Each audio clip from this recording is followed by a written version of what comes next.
September 12, 2001.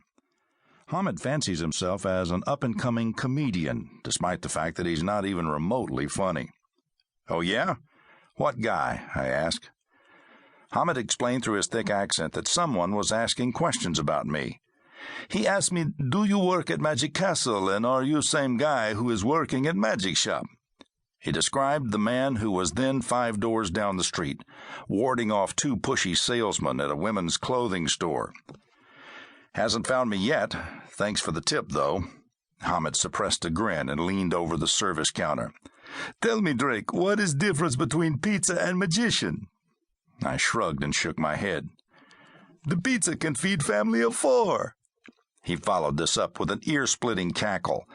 I gave him a courtesy laugh and then said, "Your gag meter's always running, Hamid.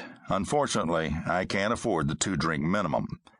As I walked away, the Giro jokester slapped an impromptu rim shot on the counter and called out, "I'll be here to end of the week." Now that's comedy. He'll probably be there to the end of his life. I soon found myself back at the Hollywood Magic Shop. There was a small crowd between the front entrance of the shop and Frederick's of Hollywood, the famous lingerie store next door. As usual, this meant that Tony Molly was working the 3-card monte. Tony's one of the best card handlers I've ever seen, not that I would ever admit that to him.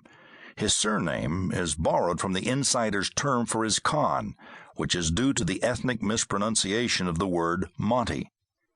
Like most other sleight-of-hand men, Tony turns it up a notch when I'm around. Ours was a friendly rivalry, but he likes to flaunt the money he makes on the street. That's the reason he throws Molly right next to the magic shop, to show me that a life of crime pays much better than the straight and narrow path I'd chosen. There's a correlation between the performance of magic and felony, a common bond between magicians and crooks. We're not directly related, more like first cousins.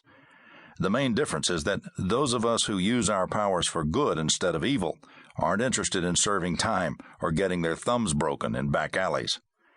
After shooting me a brief look of recognition, Tony went back to fleecing the sheep. He's a modern-day snake oil man, as smooth with his rap as he is with his mitts. While continually scanning the surrounding area for cops, Tony busted out some old-school patter that would have made Eminem jealous. "A little game of hanky-poo, the black for me, the red for you. Yo, riddle-diddle, I'm the cat with the fiddle. Pays you to follow the card in the middle." I love how Tony tells people he's going to rip them off, even as they're about to hand over their money. In that context, fiddle means to swindle, yet the spectators consider it nothing more than a cute little nursery rhyme. His con is no more deceptive than anything going on in corporate boardrooms all across the country, but at least Tony Molly lets the suckers know they're going to get screwed in advance. "Watch me close, don't blink your eyes, I'll dish you with a big surprise. Follow the lady, watch the queen, pick the red and win the green." You actually have a better chance of winning 3-card monte if you close your eyes and take a guess. But the operator wants you to pay close attention, to follow his moves carefully, because the more you try to follow the money card, the easier it is for him to lead you away from it. Your eyes are easy to fool. Your intuition isn't as gullible. The 2 sticks working with Tony tried to box me out by standing on either side and slightly in front of me. A shill, or stick as most operators prefer to call them, is a guy who acts like a spectator but is actually in on the scam for a percentage of the take. In this well-rehearsed production, one of the sticks places a bet and, well, what do you know? He picked the right card. This is designed to get naive onlookers to conclude that it can't be that difficult, especially since they would have picked the same card. The stick on my left swung his elbow back and gave me a light jab in the ribs to let me know he was there, while the one on my right held my arm to prevent me from placing a bet. I grabbed the hand on my wrist and removed it from my arm. The stick gave me a look of warning, which I ignored. Tony juked and jived, showing and throwing behind a cardboard box turned upside down to serve as a makeshift table.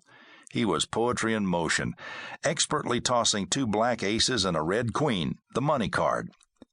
After the hype move, the imperceptible switch of one of the aces for the queen, I studied the 3 cards lying face down on the box. Then I removed my wallet, took out